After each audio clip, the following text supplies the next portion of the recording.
Domingo, 13 de abril, você vai ver no Fala Baixada de hoje. Urgência do PL da anistia atinge assinaturas necessárias. Vamos amadurecer o debate no plenário com um texto que o relator apresentará e nós devemos passar dos 300 votos na Câmara dos Deputados. Em Nova Iguaçu, clínica da família do Jardim Nova Era foi vandalizada. A gente fica revoltado porque a saúde já é uma coisa difícil para a gente conseguir atender a todos. Prefeito garante, viaduto de Chaperó, em Itaguaí, vai sair do papel. Hoje a gente está dando início ao nosso projeto executivo, que a partir de agora o viaduto vai sair, não tem como mais voltar atrás. Loja é fechada por vender produtos piratas em Nova Iguaçu. Criminosos se aproveitam disso para vender, para burlar, inclusive, leis estaduais, leis federais, de maneira que quem perde com isso é o consumidor. Veja ainda, tragédia em Caxias. Discussão por causa de vizinho pelado termina em morte. Começam as obras para acabar com as línguas negras nas praias de Mangaratiba. De maneira nenhuma a gente pode deixar do jeito que está. Nossas praias com línguas negras, mas vamos trabalhar incansavelmente para dar uma rápida solução. Ônibus se envolve em acidente com ambulância em Três Rios. O paciente que estava no veículo veio a óbito. E para celebrar o Dia do Jornalista, conversamos com o comunicador Mário Belisário, da Rádio Tupi. Essa profissão que é uma maravilha, que aliás eu exerço com muita honra, que é a profissão de jornalista. É a partir de agora, no Fala Baixada. Olá, muito boa noite para você, muitíssimo obrigado pela sua companhia. Hoje é domingo, 13 de abril, e mais uma vez, como sempre, sob a indispensável proteção de Deus, o nosso Fala Baixada de hoje está no ar. O programa começa com uma polêmica que existe nacionalmente. Estou falando sobre a PL, o projeto de lei da anistia. Nós estivemos na sede do Partido Liberal aqui no centro da cidade do Rio de Janeiro.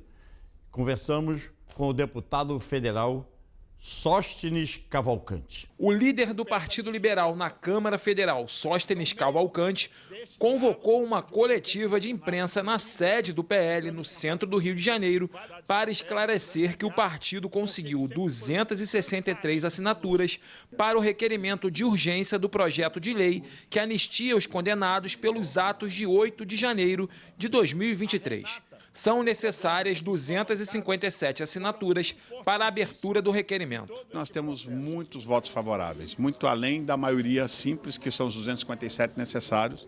Na minha avaliação, nós vamos amadurecer o debate no plenário com um texto que o relator apresentará e nós devemos passar dos 300 votos na Câmara dos Deputados. É uma batalha que tem a ajuda de muita gente, os presidentes de vários partidos inclusive são da base do atual governo, têm entendido que a anistia é humanitária. Pessoas estão pagando penas excessivas, pessoas que sequer depredaram patrimônio público, só foram numa manifestação que houve sim vandalismo e que a gente não concorda com isso.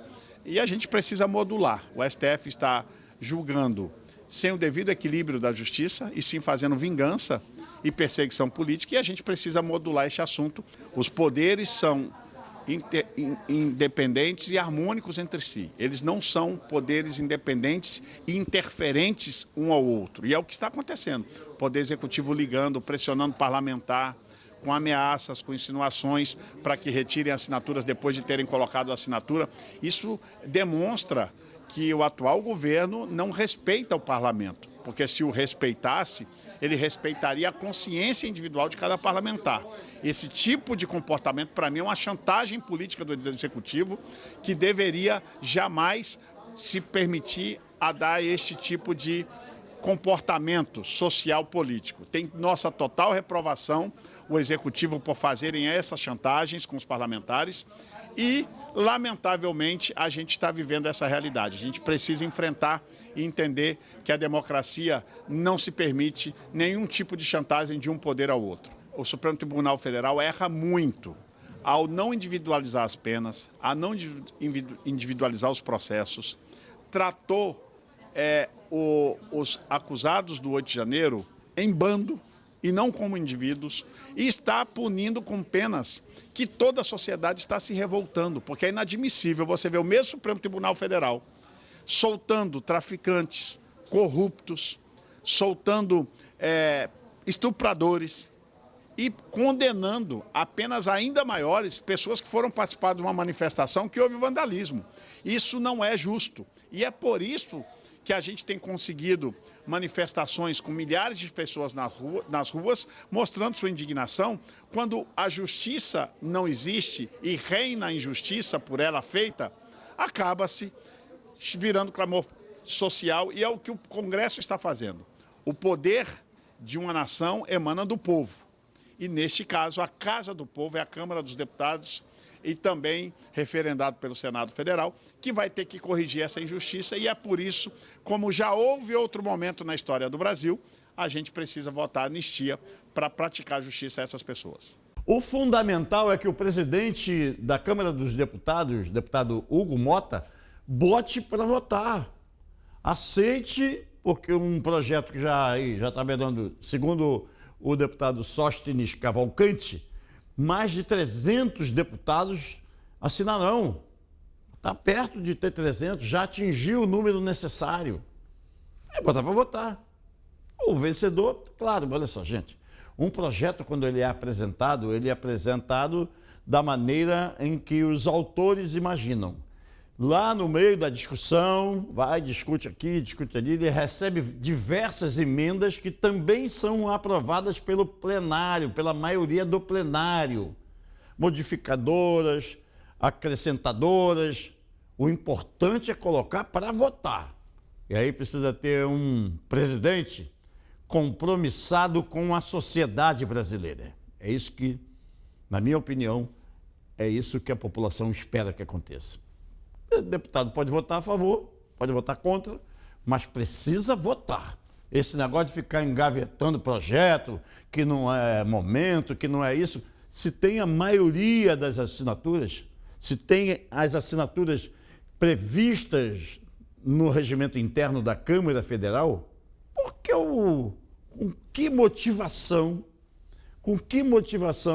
o presidente do Poder Legislativo Federal, da Câmara dos Deputados, que motivação ele teria para engavetar um projeto?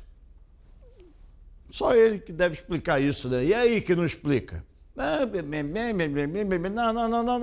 língua com batata não interessa se é deputado federal, se é senador, se é estadual, se é vereador. Vamos direto ao ponto. Tem ali um projeto de lei apresentado com as assinaturas necessárias. Protocolou, deu entrada, ou indefere, ou não bota para votar, mas bota principalmente a sua opinião diante da sociedade brasileira. É isso que eu gostaria de ver, né? Não sei qual é a sua opinião, seja ela qual for, a gente respeita com a legitimidade que as opiniões devem ter. Olha, por falar em vandalismo, olha o que aconteceu na cidade de Nova Iguaçu, na nossa Nova Iguaçu, olha só. Vandalismo, também em Nova Iguaçu. No Jardim Nova Era, uma unidade de saúde foi invadida e muito destruída, vandalizada. A reportagem é do Luiz Felipe Rodrigues. Põe na tela. Aparelhos de ar-condicionado destruídos, armários abertos, revirados e objetos espalhados por todo lado. Este foi o cenário encontrado por funcionários da Clínica da Família do Jardim Nova Era, em Nova Iguaçu, na última segunda-feira. A unidade foi invadida e vandalizada no final de semana.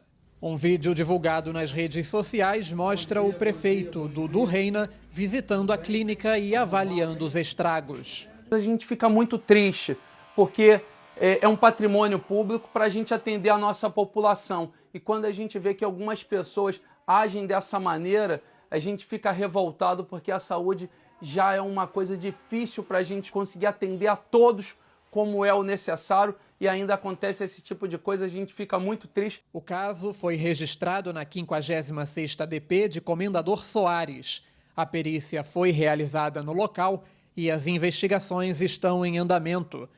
Uma unidade da família vandalizada e o povo prejudicado. É triste? Triste, como disse o prefeito, triste e revoltante também. O que eu estou observando é que essa unidade e muitas outras em muitos municípios, Brasil afora, mas vamos falar aqui da nossa Baixada Fluminense, especialmente desse caso que nós estamos mostrando agora, precisa ter uma segurança maior, né, gente? Segurança de noite, precisa contemplar também câmeras de segurança. Viu, prefeito Dudu Reina? Determine que tenha segurança 24 horas nas unidades de saúde, minha opinião. Na Vila São Luís, em Duque de Caxias, olha que tragédia, gente, olha que tragédia. Uma discussão por causa de um vizinho que tinha um costume esquisito de andar pelado dentro de casa. Põe na tela a reportagem do Gustavo Valente. Um homem de 30 anos morreu após ser esfaqueado por um vizinho em Duque de Caxias. Andrei Drievens Patafora da Silva foi morto depois de reclamar que William Fernandes de Lima andava pelado em casa. O autor foi preso em flagrante.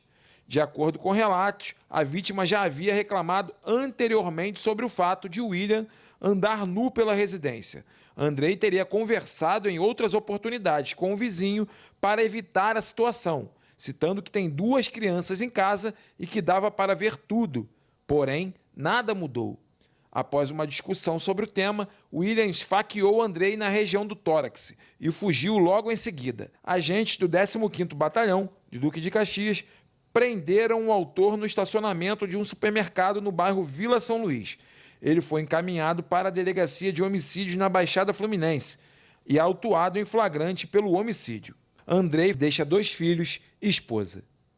Triste demais, né, gente? Vida perdida. Cada vez mais, eu tenho um amigo que diz assim, homens loucos, homens loucos. Oh, meu Deus do céu. Em Itaguaí, vem notícia boa de Itaguaí, olha só. Vai sair do papel um projeto de construção de um viaduto. Foram iniciadas as providências necessárias para a construção do viaduto de Chaperó, em Itaguaí.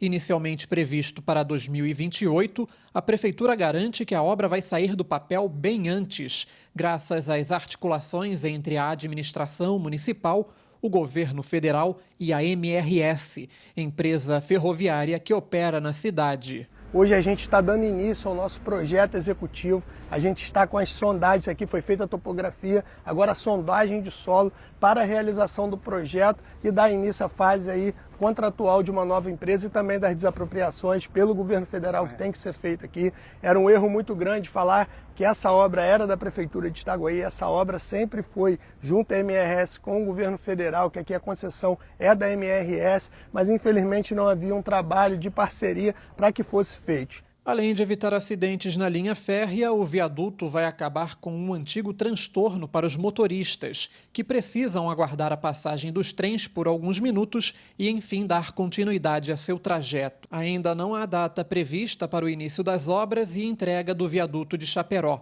mas o prefeito afirma que ele vai acontecer. A gente está dando um passo que a partir de agora o viaduto vai sair, não tem como mais voltar atrás. O que eu já vi de gente prometendo, falando, candidato a deputado, candidato a governador, candidato aqui, candidato a prefeito, candidato... Vai ter o viaduto aqui, bababá. O papel, aquele papel ali que a gente estava olhando, tá até um pouquinho amassado, né? Tem imagem aí do papel amassado? Ele aí. Claro que o viaduto não vai ficar pronto assim, de hoje para amanhã. Mas é um grande passo. O primeiro passo foi dado essa semana. Por falar em nessa semana...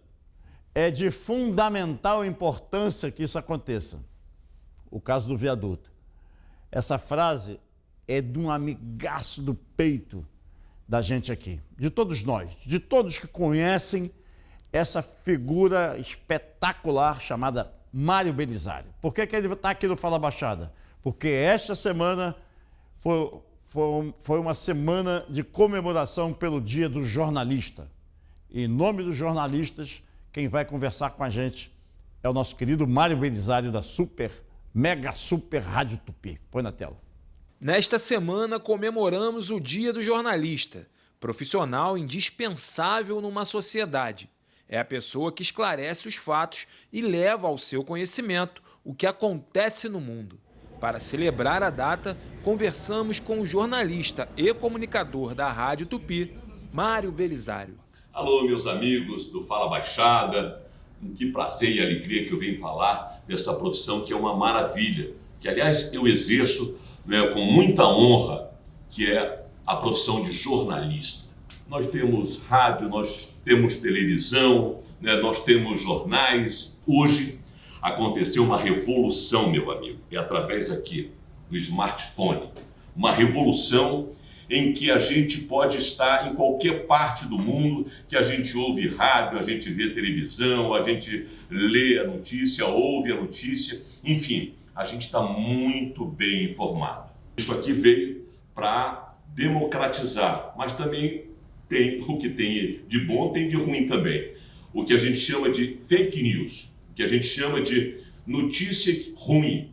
Notícia ruim que pode acontecer. Agora, não pode ter é notícia falsa, notícia mentirosa. E, infelizmente, hoje, através do smartphone, a gente tem muita informação, mas a gente deve questionar cada informação que a gente recebe através de WhatsApp, de redes sociais. Então, é muito importante a gente saber, você que está aí acompanhando o Fala Baixada, é importante a gente ter a notícia feita por jornalista, como meu amigo Mauro Vasconcelos, que faz notícia há um tempão, há décadas e décadas, trazendo informações da Baixada Fluminense. Mas ele tem uma grife, ele tem nome, é Mauro Vasconcelos do Fala Baixada. E é por isso que eu estou hoje abraçando o Mauro, abraçando todos os amigos do Fala Baixada e mais, abraçando também os jornalistas do Rio de Janeiro e de todo o Brasil. Mauro, um abraço, meu carinho, e viva o jornalismo, viva os jornalistas! Valeu, Beli, grande abraço, irmão. É um luxo ser amigo do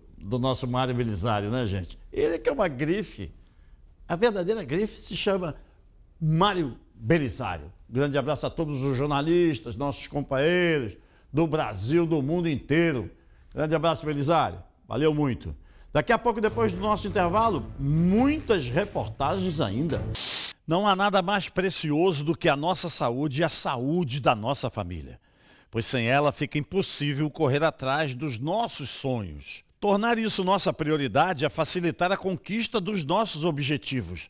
E a Leve Saúde chegou para nos ajudar. Roda o VT. Eu só quero é ser feliz, cuidar da minha saúde com o plano que eu sempre quis. E poder me orgulhar, ter consultas, hospitais, exame quando eu precisar. Minha saúde bem cuidada com o preço que eu posso ter. Agora ficou fácil com mais tempo pra viver. Leve Saúde, 3952-3333, levesaude.com.br. O investimento em plano de saúde é aquele que possui o melhor retorno. E que retorno é esse? Uma ótima qualidade de vida. A Leve Saúde tem planos para a sua empresa e aceita MEI. Agora só falta você. Ligue 3952-3333, 3952-3333. Leve Saúde, mais tempo para viver. A sua trilha sonora. Toca aqui.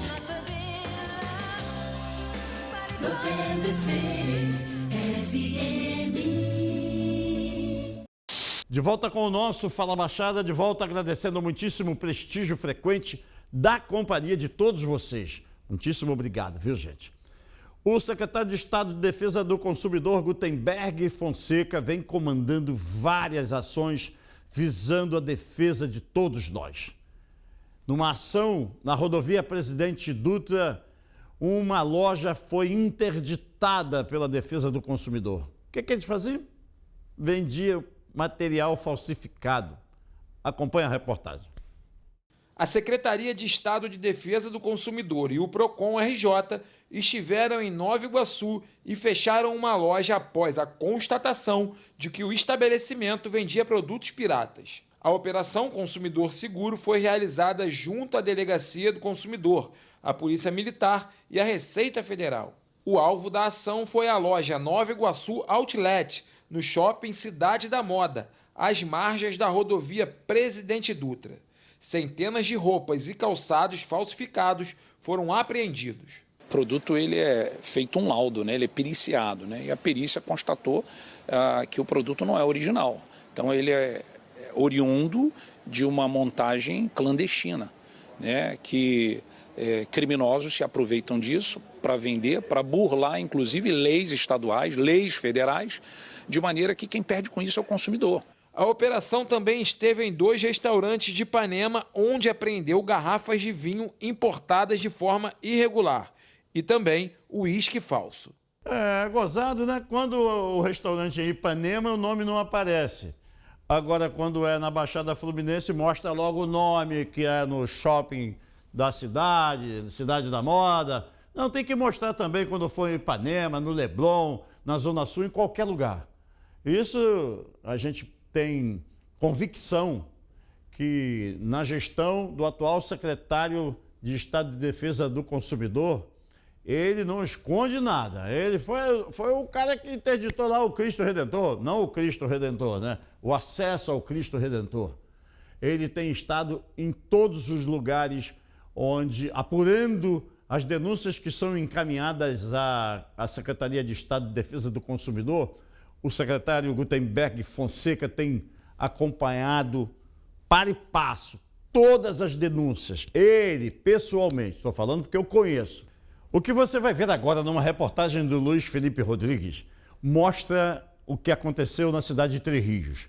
Um acidente grave, muito grave. Um ônibus avançou o sinal, pegou uma ambulância e acabou matando o paciente que estava sendo levado para uma unidade de saúde. Põe na tela. Eram 9h53 da manhã da última quarta-feira. Essa é a rua Benjamin Constant, no bairro Portão Vermelho, em Três Rios, centro-sul fluminense. Pedestres seguiam seus caminhos e o trânsito fluía bem. Mas o pior estava para acontecer. Um ônibus se choca fortemente contra a lateral de uma ambulância.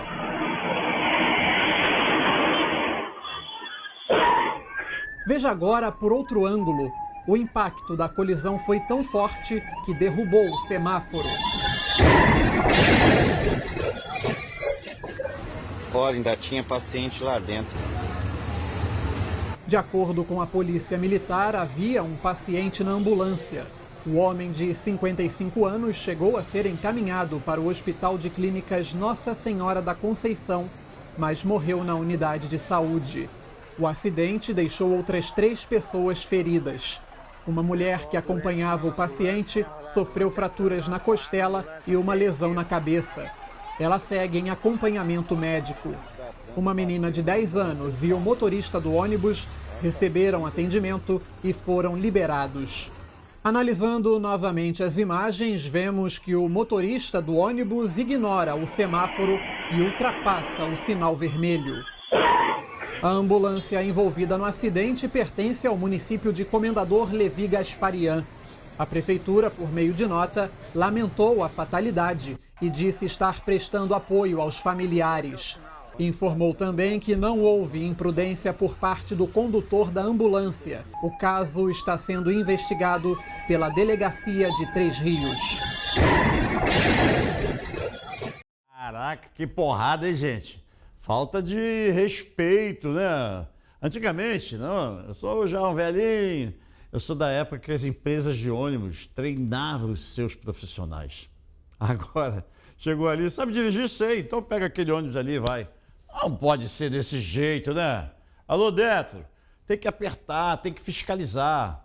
Os órgãos fiscalizadores existem não só para dar emprego lá para esse, para aquele, para o presidente, para uma grande assessoria, para chefe de gabinete. Não, para trabalhar. É para trabalhar. É dever do Estado apertar esse pessoal da fiscalização. Seja ele lá do DR, esse DR também poderia fiscalizar a qualidade do asfalto? Poderia. Nesse caso, eu sou literalmente contra, a maioria dos casos, a existência de quebra-mola, né? Que são verdadeiros quebra-carros. Mas nesse caso aí, era necessário ter nesse cruzamento, pelo menos nesse, não sei outros lá em Três Rios, mas ter quebra-mola para obrigar o péssimo motorista que quis se aproveitar da virada do sinal. E na velocidade que ele foi? De Três Rios direto a Mangaratiba, porque a notícia é boa. A melhoria das praias de uma das cidades mais bonitas do nosso estado. Obras de saneamento foram iniciadas para acabar com as línguas negras na praia de Itacuruçá, em Mangaratiba, na Costa Verde do Rio. O serviço, que ainda está na primeira etapa, inclui drenagem, diagnóstico e substituição emergencial das tubulações do sistema de esgotamento. A segunda etapa contemplará a elaboração do projeto topográfico e a instalação definitiva do novo sistema de esgoto e tratamento. De maneira nenhuma a gente pode deixar do jeito que está. Nossas praias com línguas negras em todos os lugares espalhados, não só as praias, mas também as cachoeiras, né? Nossos rios. Então, mas vamos trabalhar incansavelmente para dar uma rápida solução, que a gente encontra realmente a cidade com mais de 90% sem saneamento básico. Então é um dos nossos pilares principais da nossa gestão. A gente precisa, de fato, melhorar a vida da população. A ação vai contemplar toda a extensão da praia de Itacuruçá e depois seguirá para o restante da orla da cidade, melhorando a balneabilidade das praias e a preservação de ecossistemas. Olha que cidade maravilhosa, espetacular, né? Mas faltou muito em gestões anteriores o olhar para o saneamento básico. O prefeito Luiz Cláudio, que você viu conversando com a gente, tem declarado que a cidade, mais de 90% da cidade de Mangaratiba não tem sistema de saneamento básico. É triste? Triste, olha aqui, esses irresponsáveis que contribuíram para essa situação caótica que hoje o prefeito Luiz Cláudio vem a cada dia corrigindo, precisavam ser responsabilizados criminalmente. Em qualquer lugar sério do mundo, esses caras, muitos estariam em quena. Mas aqui estou à solta. Ah, como é que vai? Tudo bem? Quem é o senhor? Eu sou ex-prefeito, sou ex-governador, sou ex-presidente, sou ex-isso, ex-aquilo.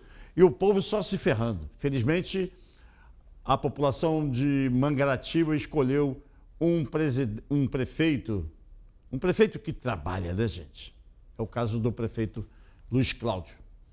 O programa de hoje está terminando. O tal Gustavo me perturbando. Encerra. Estou encerrando. Não sem antes desejar a todos vocês uma excelente semana e um excelente final de domingo. Grande abraço e até domingo que vem.